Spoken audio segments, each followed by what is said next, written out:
Alright, so first of all, look at the size difference between these contactors and these. And if you look, it's the same thing, it's just a different design. You've got two copper bus bars.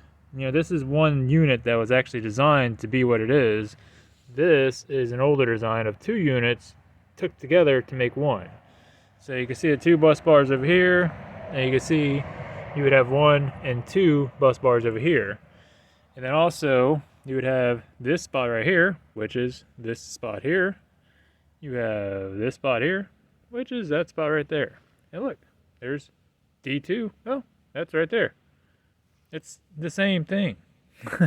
So anyways, main contactor here, which is obviously even looking bigger than the other one. This replaces the main contactor, which I believe was this one here. And this one turns on the solenoid. So all I got to do is it turns on the controller. So all I got to do is put it on the controller. So there's the inside there. All the wires all over the place. This would probably scare most people. And what I wanted to show you though is your tires are rubbing. This is smooth right here. It's hard to get a good shot of it, but you need new tires. And what it is these shocks are rubbing mainly on this one, but even the other side as well. Looks like you had a fuse that was up in that spot that's now missing. So I might repair that. It's just depending on how I feel like to wire this, I might try to use the original setup and then just kind of modify it to work, or I might just run a whole new setup on top. But I think I might use the original setup, but I want to fix that, so I'm going to try to resolder that. It's basically just a fuse, so I don't even think I need that chip there, but I'll find out once I get it off. Charger here, and I was kind of curious if it could do 240, and yes it can.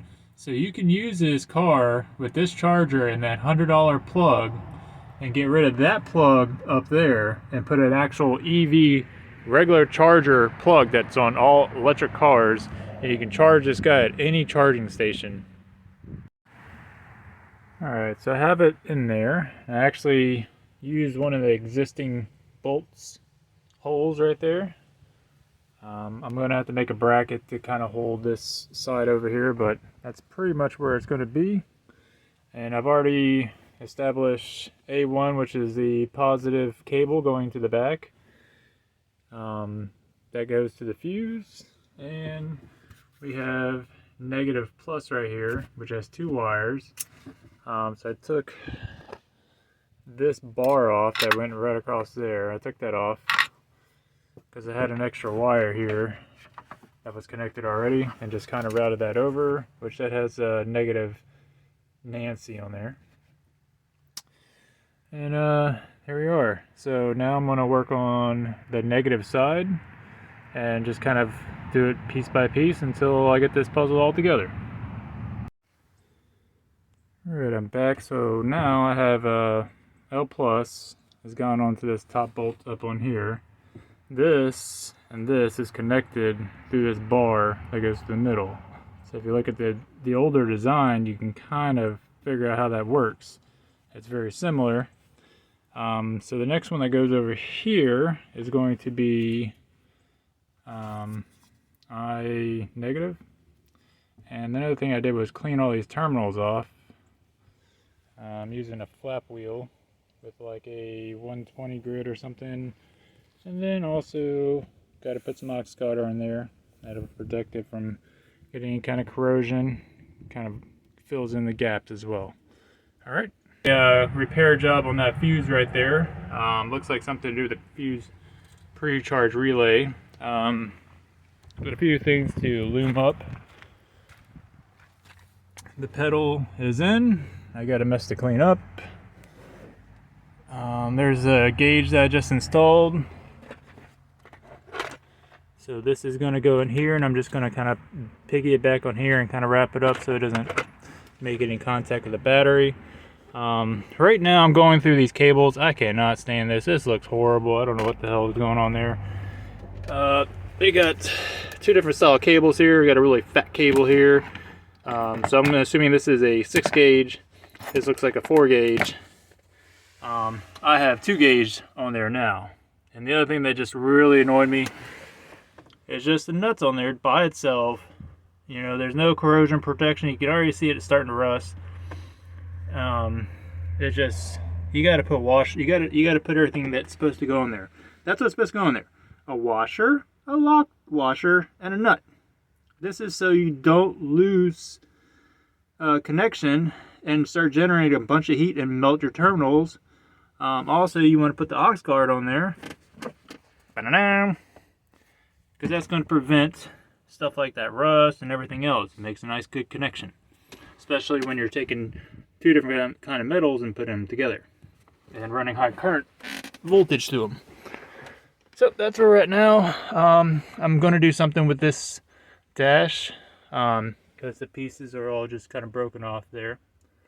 I have a LiPo 4 battery that will be going into that place right there. But she's almost done. I'm hoping to have it all wrapped up today. There's a little shot from a little far away.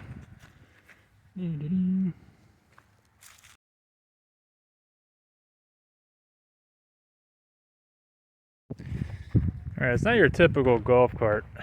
It's called a Zap Xebra. And I'm kind of I work on a lot of electrical stuff, but this thing has been rattling my brain for a couple days because I can't seem to get it perfect. So here's the setup here. The controller, it's like a Curtis. Here's a solenoid. Everything is activating like it should. I hear that this one clicks on when it's supposed to. Forward, reverse clicks on when it's supposed to. It doesn't have regen. I feel like they just put that bar in there as a selling gimmick. So I unhooked that to make sure it wasn't causing any extra issues. But here you can see positive. I have that running down, and that is going into this one on the motor here. Negative over here. I know these are right here. It splits into 2. One goes over this direction into this main solenoid over here. You can follow it back over here.